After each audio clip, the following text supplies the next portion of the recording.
menunjukkan kasih sayang. Jadilah berkat agar engkau dapat mewarisi berkat.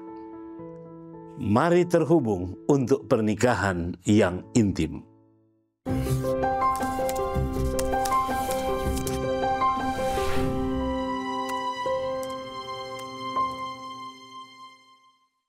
Nasihat Tuhan bagi kita pekan ini diambil dari 1 Petrus 3 ayat 8 dan 9.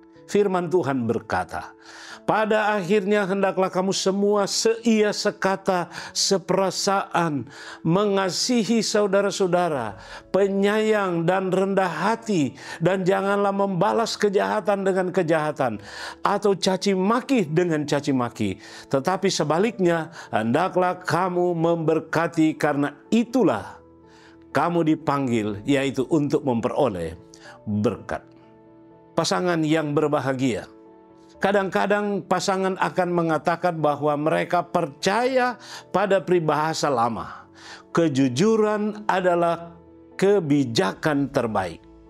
Namun, kami sepenuhnya setuju bahwa kejujuran adalah kebijakan terbaik. Tetapi, semua kebenaran harus diucapkan dengan cinta. Kejujuran yang brutal itu menyakitkan dan sangat kejam. Ketika kita mengatakan kebenaran itu lebih dari sekedar jujur, itu berarti bersikap baik, berbelas kasih, dan menjadi pasangan yang baik. Dalam pernikahan, kita harus menahan keinginan untuk tetap jujur. Seperti yang sering didesak dalam masyarakat modern, kebenaran tidak harus buruk, jahat, atau kejam. Namun saudara-saudaraku, agar pernikahan kita dapat berkembang, kita perlu mengetahui bagaimana cara berkomunikasi untuk mendapatkan hasil yang positif. Terlalu sering kita membiarkan diri kita mengatakan hal pertama yang muncul dalam pikiran kita, spontanitas tentunya, dengan percaya bahwa kita hanya perlu mengeluarkannya. Namun sekali lagi, sebenarnya lebih masuk akal untuk mengedit pikiran kita yang akan menuntun kita pada kata-kata yang akan menguatkan, memelihara, dan menjaga kesatuan dalam pernikahan. Tidak ada yang perlu menderita dalam keheningan, tetapi kita hanya perlu belajar bagaimana berbicara dengan cara yang baik dan penuh kasih. Tuhan merancang pernikahan kita, membantu kita bertumbuh dengan sehat. Secara emosional, intelektual, spiritual, fisik, dan bahkan finansial. Jika kita ingin mencapai tujuan ini, kita harus belajar untuk berbelas kasihan pada satu dengan yang lain. Ayat hari ini memberikan pelajaran lengkap tentang apa yang diperlukan untuk memiliki pernikahan yang baik.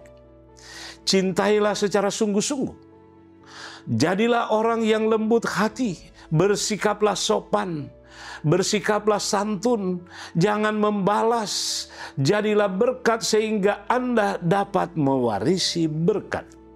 Bayangkan betapa menakjubkannya pernikahan Anda jika Anda masing-masing berkomitmen untuk menjadi penyayang setiap hari. Setiap dari kita ingin merasakan kehangatan dan kasih sayang. Kita semua akan bertumbuh dan berkembang dalam lingkungan seperti itu. Setiap pernikahan akan menjadi sorga kecil di bumi jika kita mengikuti nasihat ini. Saudaraku, mintalah kepada Tuhan untuk menunjukkan kepada Anda bagaimana Anda dapat menjadi berkat bagi pasangan Anda dan menunjukkan kasih sayang dan belas kasihan dalam setiap interaksi yang Anda lakukan bersama. Tantang diri Anda untuk berhenti sejenak dan berpikir sebelum berbicara.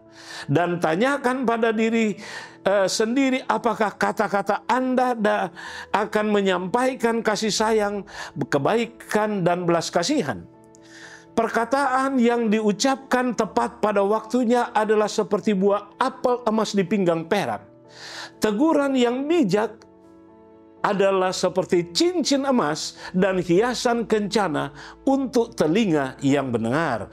Amsal 25 ayat 11 dan 12. Cinta, kebaikan, dan belas kasihan tidak dapat dijadikan aturan. Demikian pula dengan buah roh yang dibicarakan Paulus dalam Galati pasal 5 ayat 22-23. Apa bedanya bagi pernikahan Anda jika nilai-nilai buah-buah roh menjadi prioritas yang harus dijalani oleh masing-masing dari Anda?